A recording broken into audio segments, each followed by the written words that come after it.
There's a thing nobody tells you about the moment your marriage cracks. It doesn't happen during a fight. It happens when you're standing in your own backyard, holding a paper plate, smiling at people you love, and you hear your wife say something through the open kitchen window that she would never say to your face. I was getting the burgers off the grill, late September, that golden kind of evening where everything looks softer than it is. Our closest friends were over, Marcus and Dana, the people we'd known since before we even had a mortgage. And through the window, over the sound of the sink running, I heard Vanessa laughing. I knew that laugh. 12 years married, you know every version of someone's laugh. And then I heard her say it. Honestly, he's lucky I settled for him.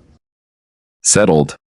I want you to sit with that word the way I had to sit with it, with a spatula in my hand and grease popping in front of me. Not, I love him.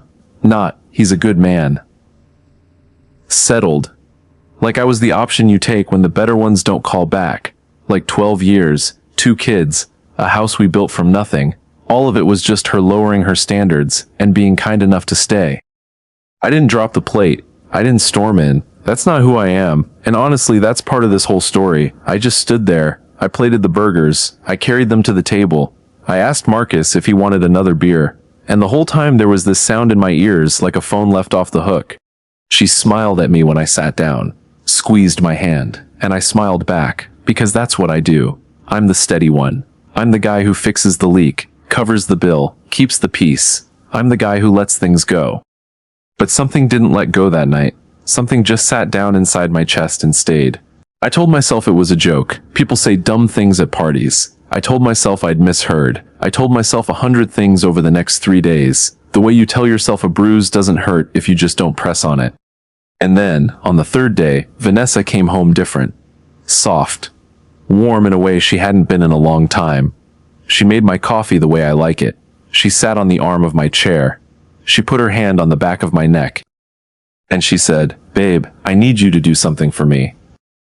She wanted me to co-sign the loan for her new car. If you'd asked me a week earlier, I'd have said yes before she finished the sentence. That's the thing about being the steady one. You stop noticing how much you give, and you definitely stop noticing how little comes back. But I'd heard that window. I'd heard settled. And for the first time in 12 years before I said yes, I heard myself think one quiet, terrifying word. No. I'm going to tell you everything. How we got here. How a man learns to disappear inside his own marriage and call it love. What I found when I finally started looking. And the night that changed both of us, for good. But it starts long before that backyard. It starts with a kid who thought love meant never being a problem for anyone. Stay with me. To understand why that word hit me the way it did, you have to know who I was before her. I grew up in a house where love was something you earned by not making noise. My dad worked 2 jobs and came home empty. My mom held everything together with her jaw clenched. Nobody yelled. Nobody hit. It was quieter than that, and somehow worse. You learned early that the way to be loved was to need nothing. To fix your own problems before anyone noticed you had them. To be useful. So that's the man I became. The one who shows up early and stays late. The one who never asks for anything because asking felt like handing someone a reason to leave. Then I met Vanessa. She was 24, and she walked into the auto shop where I worked the front desk, furious about a quote another place had given her. She slapped the paper on my counter and said, "Tell me they're ripping me off." And God help me, the way her eyes flashed when she was angry, I was already gone. I want to be fair to her here, because it would be easy to make her the villain of this. It's taken me a long time to understand that she wasn't. Back then, Vanessa was the brightest thing in any room. She laughed loud. She had opinions about everything, and she wasn't afraid to be wrong out loud, which to a guy who'd spent his whole life being careful, felt like watching someone breathe underwater. She made me feel like maybe I didn't have to earn my place next to her, like maybe I could just be there. We got married fast. Too fast, her mother said, and her mother said a lot of things. That's another piece of this I didn't understand until much later. Vanessa grew up watching her own father walk out, and her mother spend the next 20 years reminding her that men leave, that you never let one see you need him, that love is a thing they take from you the second you're soft. So she learned to be hard first, to get the upper hand before anyone could take it, to never ever be the one who settled for less. You see where this is going. The man who learned love means needing nothing married the woman who learned love means showing nothing. 2 kids running from the exact same fire, straight into each other's arms. For a few years, it was good. It really was. I don't want the start of this to disappear just because of how it got later. We had Emma, then Cole 2 years after. We bought the little house on Brennan Street that smelled like other people's cooking until it slowly started smelling like ours. I'd come home and she'd be dancing in the kitchen with Emma on her hip, and I'd think, this is it. This is the thing I was never supposed to get. But here's what nobody warns you about. The quiet way it goes wrong. It wasn't a betrayal. There was no affair, no screaming, no single bad night you could point to. It was slower than that. It was 1,000 small mornings. It was me picking up the extra shift instead of saying I was tired. It was her stiffening when I reached for her, then both of us pretending it didn't happen. It was the bills landing on the counter, and me quietly moving money around so she'd never have to worry, and her never once asking how I made it work. It was me deciding, somewhere in there, that keeping the peace was the same as keeping the love. It wasn't. Because every time I swallowed something to keep us calm, I taught her that my feelings didn't cost anything, and every time she pushed and I folded, she learned she could push harder. We weren't being cruel, we were just two people slowly training each other to disappear.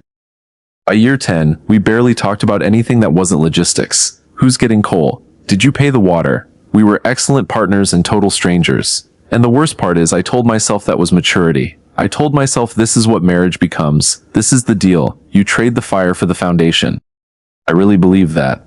Right up until I heard her tell our friends, through a kitchen window, that staying with me was the most generous thing she'd ever done. And the thing I couldn't admit, even to myself, standing there with that spatula, a small, awful part of me had started to believe it too. That's what made the word no so terrifying 3 days later, because saying no to her meant saying no to the only story I had left about who I was.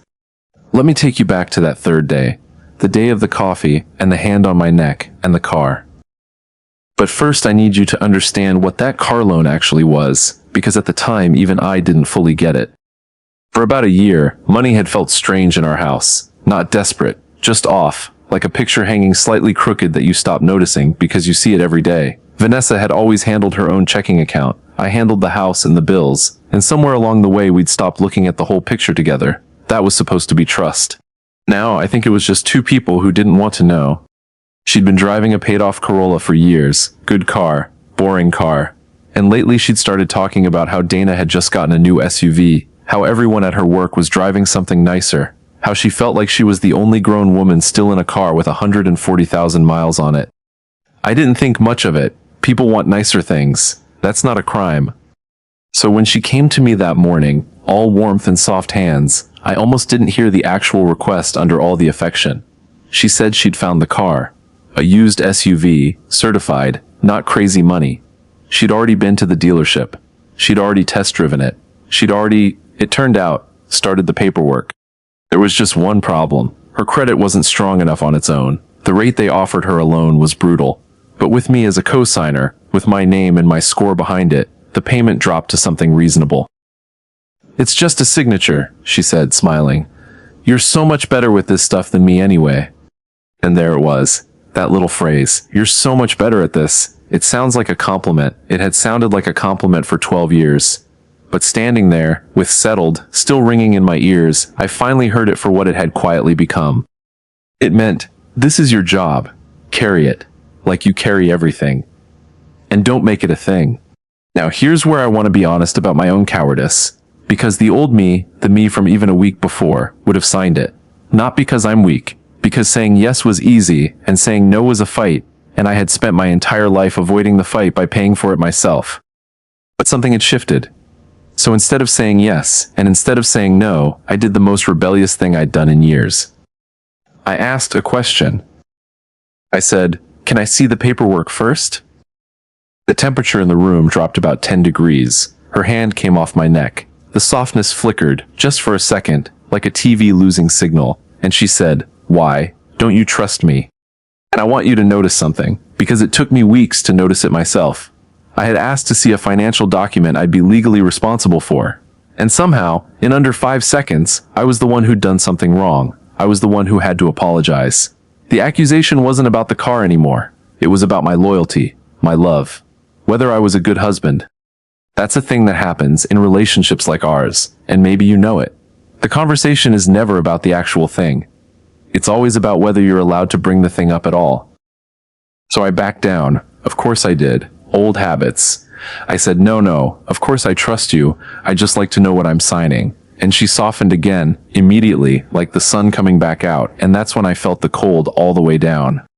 Because I understood, in that moment, exactly how it worked between us. Warmth was the reward for compliance. The second I pushed, it got withdrawn. The second I folded, it came back. And I had been training under that system for so long that my own body had learned to chase the warmth like a dog learns a whistle. That night I couldn't sleep. She was breathing soft beside me, the woman I'd loved for half my adult life, and I lay there in the dark, doing something I'd never let myself do. I let myself add it up. Not just the car. All of it. 12 years of it. Every bill I'd quietly covered. Every time I'd swallowed the thing I wanted to say. Every, "You're so much better at this." Every birthday where I'd planned the whole thing, and she'd told her friends what a sweet surprise it was. Every time I'd been the steady one while slowly, quietly, going hollow in the middle. And under all of it, like a splinter you finally feel after years, that one word. Settled. I didn't know it yet, but I'd just stopped being the man who keeps the peace. I got up before dawn, I made my own coffee for once, and I sat at the kitchen table and I logged into the accounts. All of them. The ones I handled, and the ones I'd always politely left alone. What I found in the next 20 minutes didn't make me angry. It scared me. I'm not a numbers guy the way some people are, but you don't have to be a genius to read a screen that won't stop scrolling. The first thing I pulled up was the joint savings. The one we'd opened when Emma was born, the one we both swore we'd never touch unless the house was on fire. The "we're not our parents" account. The proof that we were going to do it differently. It had $412 in it. I sat there and I refreshed it, like the number would correct itself if I just asked nicely. It didn't. The last time I'd looked, maybe 8 months earlier, there'd been close to 11,000. I scrolled the transactions. Withdrawal. Transfer. Withdrawal. Spread out over months, small enough that no single one would have set off an alarm, all of them moving from the account we shared into the account she handled alone. And here's the thing I keep coming back to. My first feeling wasn't rage, it was grief. Because I realized she'd done it slowly, carefully, in a way designed so I wouldn't notice. And the only reason a person hides something that carefully from their partner is that somewhere inside, they've already stopped thinking of them as a partner. I kept going. The credit card I thought we barely used had a balance that made my stomach drop. Not from anything dramatic. No secret life. No other man. Nothing like that. It was worse in a quieter way. It was just spending. Steady, restless, lonely spending. Clothes. Dinners I was never at. Things for the house I'd never seen.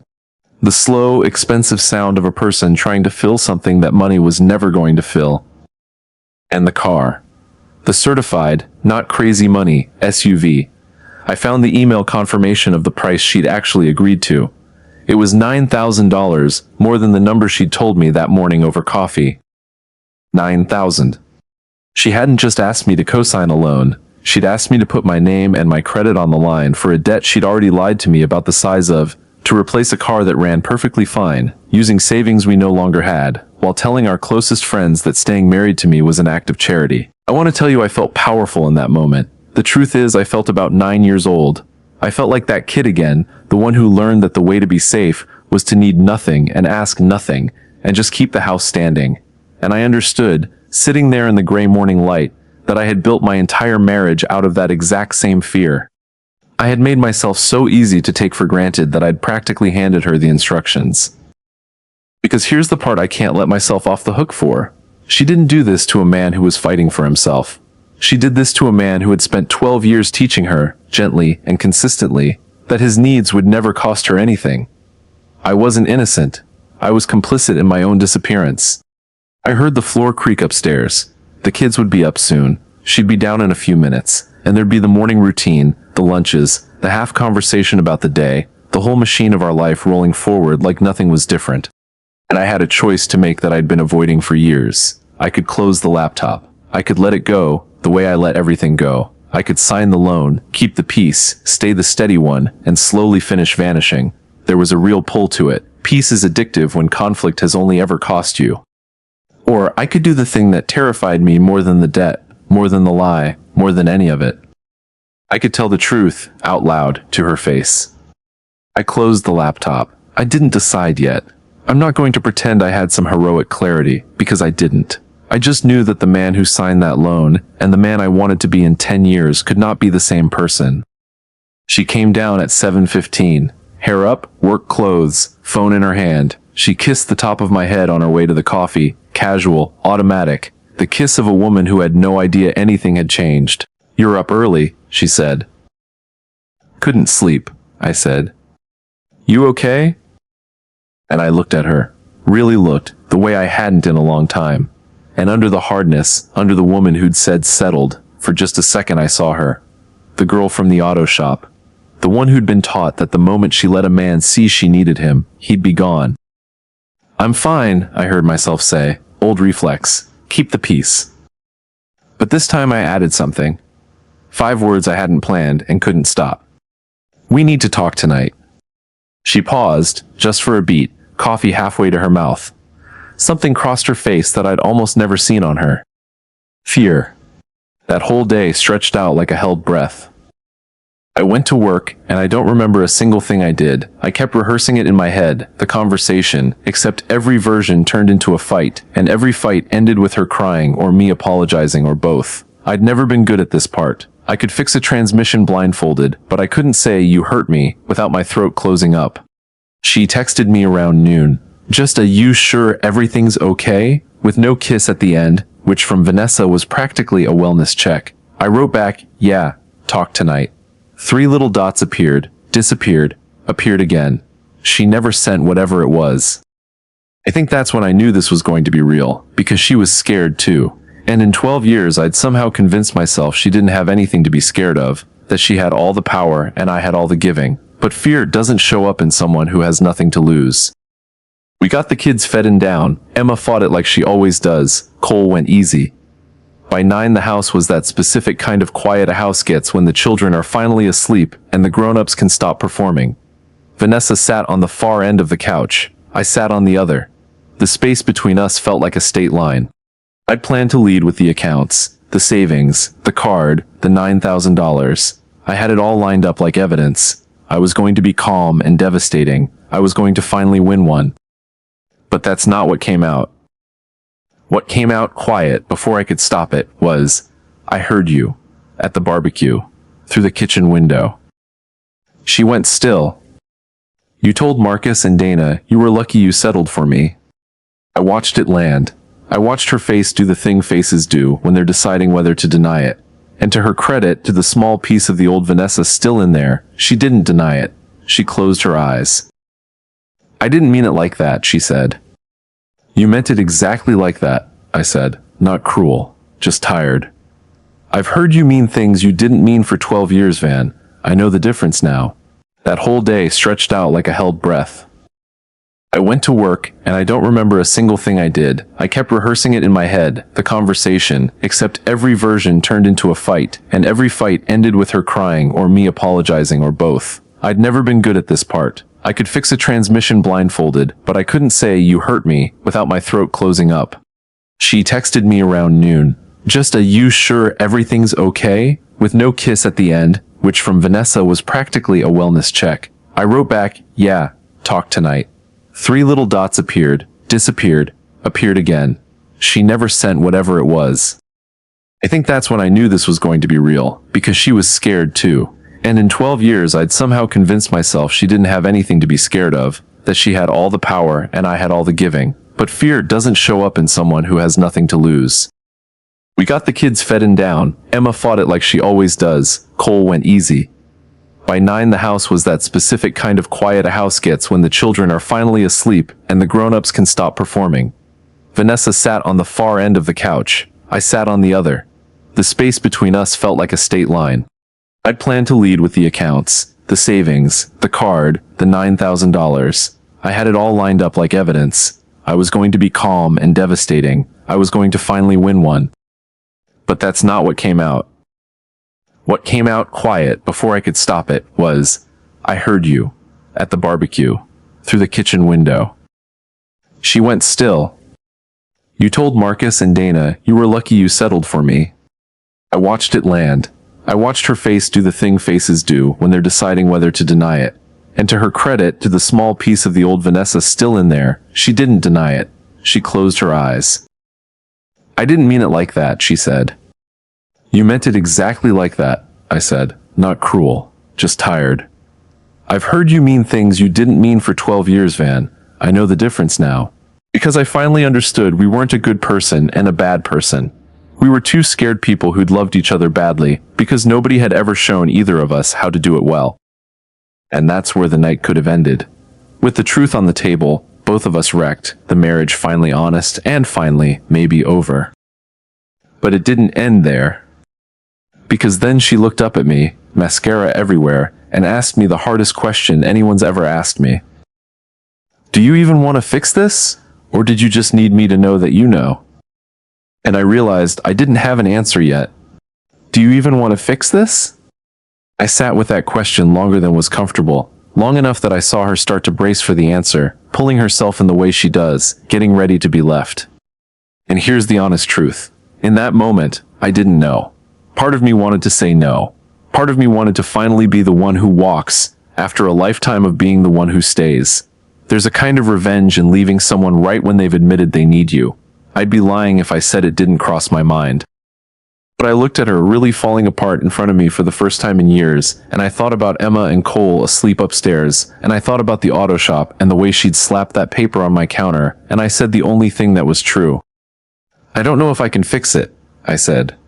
"But I don't want to leave. I just can't keep living the way we've been living. I'd rather end it honestly than keep it going as a lie." She nodded, slow, like that was both the worst and the best thing she could have heard. And then I said the thing that actually changed everything, not the confession, not the accounts. This. "I'm not co-signing the car." She flinched. Old reflex, mine and hers both. I waited for the warmth to get pulled, for "don't you trust me," for the whole machine to start up again. It didn't. She just looked at me. "Not because I'm punishing you," I said. "Because for 12 years, every time you pushed, I paid. And it taught both of us something ugly. It taught you that your problems were mine to absorb, and it taught me that I could buy your warmth by disappearing a little more. I'm done teaching us that. If we're going to be okay, it can't be because I covered another thing. The car goes back." I have never in my life felt so exposed. Saying no to her felt like standing in that backyard naked. Every cell in my body was screaming that she'd leave now, that I'd finally made myself a problem instead of a solution, and that needing nothing was the only thing that had ever kept me safe. She was quiet for a long time. And then she said, "Okay." Just that. Okay. No fight. And I understood that some part of her had been waiting 12 years for me to do exactly that. To want something. To draw a line. To prove I was a person, and not just an appliance that loved her. She'd been so scared I didn't need her that she'd never considered I'd been just as scared to. I'd love to tell you that was the end, that we hugged and the credits rolled, and the marriage was healed. That's not how real ones work, and you know it as well as I do. What actually happened was harder and slower and less beautiful than a clean ending. The car went back. That part was almost easy. The dealership grumbled, the paperwork unwound, the old Corolla sat in the driveway like nothing had happened. The money was harder. We sat down, both of us, at that same kitchen table, and we looked at all of it together for the first time in our marriage. The savings we'd have to rebuild from $400. The card we'd have to claw down month by month. It was humbling in a way that pretending never is. But the real work wasn't the money. The real work was learning a whole new language at 38 years old. I had to learn to say that hurt in the moment instead of swallowing it and adding it to a list I'd resent her for in 5 years. Do you know how hard that is, when your whole nervous system was built on the idea that your feelings are a burden? The first dozen times, my voice actually shook. I'd say, "Hey, that one stung," about something small, and feel like I was going to throw up, certain she'd roll her eyes or pull away. And she had to learn the opposite. She had to learn to let me see her need something without immediately turning it into an attack to protect herself. The first time she said, "I'm scared, and I don't know why," instead of starting a fight, she looked at me like she'd just confessed to a crime. We were terrible at it. I want to be clear about that, because I think people quit when it's terrible, thinking that means it's wrong. We snapped. We slid back. There were nights one of us slept on the couch, not out of anger, just out of exhaustion from how much harder honesty is than silence. Twice I packed a bag in my head. Once she packed one for real, then unpacked it at 2 in the morning and got back in bed and said I almost did the thing my mom always did, and I held her while she shook. It took months before it stopped feeling like surgery and started feeling like ours. But somewhere in there, something shifted that I didn't expect. I started to actually like her again, not the idea of her, not the role of wife. Her? The real one underneath the armor, the one who was funny and sharp and scared and trying. And she, I think, met me for the first time too. The actual man, not the steady fixture she'd stopped seeing. We were learning to love two people we'd been married to for over a decade and had never actually let each other be. And that's when the second thing happened, the thing I genuinely didn't see coming. I want to tell you about the worst fight we had during the rebuilding, because I think it's the most important thing in this whole story, and it almost ended us anyway. It was maybe 2 months in. We were both raw, both exhausted from how much harder it is to say the true thing than to swallow it, and one night something small set it off. I genuinely can't remember what. A comment about the dishes, the kind of nothing that's never actually about the dishes.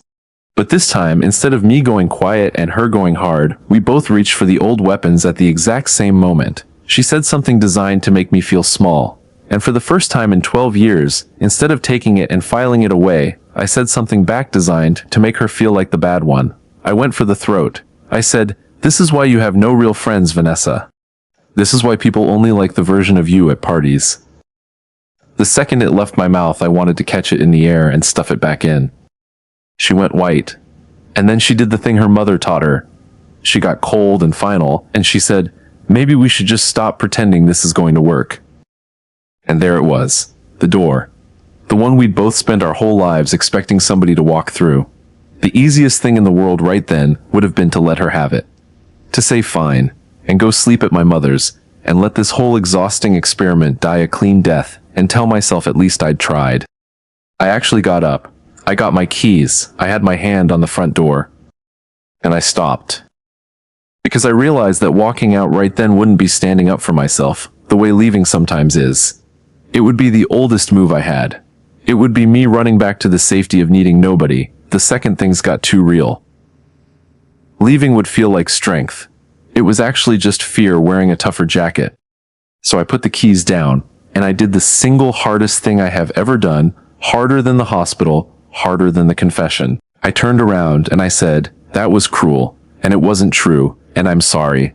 I said it because you hurt me, and I wanted you to hurt back. That's exactly what we've always done to each other, and I don't want to do it anymore. I'm not leaving. But I can't keep score with you. It'll kill us." She stood in the hallway, and she shook. And then, slowly, she came apart, but a different kind of coming apart than before. Not the manipulative tears, not the cold fury. Just a person who'd been braced her entire life for the door to open, watching the man at the door choose to stay and tell the truth instead. "I don't know how to do this," she whispered. "I don't know how to fight without trying to win." "Me neither," I said. "We're going to be bad at it for a while." That was the night we decided to get help. Not because either of us suddenly believed in it, because we'd just proven, standing in that hallway, that on our own we only knew how to wound each other, and we were finally scared enough of losing it to admit we didn't have the tools. I'd spent my whole life believing that needing help was the same as failing. Sitting in that first appointment, in a stranger's office, knee bouncing, was its own kind of terror. But somewhere in those sessions, a quiet thing happened. We started to hear the other person's fear instead of just their attack. I started to see that when she got hard, she was scared. She started to see that when I went silent, I was drowning. The weapons started looking less like weapons and more like two kids in armor, swinging in the dark because nobody ever taught them another way. It didn't fix us. Nothing fixed us in one move, but it gave us a language. And for two people who'd been married for over a decade in total silence, a language was everything. We weren't out of the woods, not even close, but we'd stopped trying to leave each other in them. I want to give you one ordinary night because the big moments aren't actually where a marriage gets saved. The hospital, the confession, the fight in the hallway, those are the loud parts. But the real repair happened in the small stuff nobody would ever put in a story. So let me give you one of those nights, because it's the moment I knew we were actually going to make it. It was a Tuesday, nothing special, maybe 5 months in. The kids were in bed, the dishwasher was running, and we were both just tired in that ordinary married way. I was on the couch half watching something. Vanessa was at the table paying a bill, the water bill, the same kind of bill I'd silently covered 1,000 times so she'd never have to think about it. And she looked up and she said, "Hey, how do you do this every month? The way you move the money around so it all lands right." I never understood it. I think I never let myself understand it. A year earlier, that sentence would have meant, "Handle this for me." I'd have heard "carry it," and I'd have gotten up and taken the laptop and done it, and felt that little hollow satisfaction of being needed for my function instead of myself. But this wasn't that. She wasn't handing it off. She was asking to learn. So I came over and I sat down next to her and I showed her. The whole thing. The dumb little system I'd built over 12 years and never explained to anyone, because explaining it would have meant admitting how much I'd been carrying alone. And she actually listened. She took notes, in this serious way, like I was teaching her something that mattered. And at one point she laughed and said, "You've been doing this in your head for 12 years? Babe, this is insane. You're insane. Why did you never tell me?" And I said the truest thing. Because I thought if I stopped being useful, you'd stop having a reason to keep me. She put the pen down, she looked at me for a long moment, and she said, "I kept you because you were the only person who ever made me feel safe. The money stuff was never the reason. I just let you believe it was, because it was easier than telling you that you mattered that much." We sat there at that kitchen table, the same table where I discovered the empty savings account, the same table where she'd asked me if I even wanted to fix this. And it didn't feel like a battlefield anymore. It just felt like ours. That's the night I stopped flinching every time she came to me soft. Not completely, I told you the scar stays, but that was the night the new her finally started outweighing the old fear. I stopped waiting for the catch. There were 100 nights like that, small recalibrations. Her learning to say, "I'm overwhelmed," instead of getting sharp. Me learning to say, "I had a hard day," instead of just absorbing it and going quiet. We started splitting things we'd never split. Not just the bills, the worry, the weight. For the first time in our marriage, I wasn't the foundation holding up a house I lived in alone. We were both holding it. It was lighter than I ever imagined a life could be. And the strangest part? The romance came back. Not the fireworks of being 24 in an auto shop. Something better, honestly. The romance of being deeply known by somebody who has seen the absolute worst of you, the cruelest thing you've ever said, the most cowardly thing you've ever done, and chooses you anyway. On purpose. With their eyes open. There's nothing 24-year-old me would have understood about how good that is. I started reaching for her again. She stopped stiffening. We'd be doing dishes, and she'd bump me with her hip, and it didn't mean she wanted something. It just meant she was glad I was there. Do you have any idea how long it had been since a touch from my own wife didn't come with a transaction attached? I thought we'd hit the hard part already. The window, the lie, the fight in the hallway. I thought the worst was behind us, and now we just got to enjoy the rebuilt thing. Then my phone rang on a Wednesday afternoon, and it was the hospital. And everything we'd been practicing was about to get the only test that ever actually counts.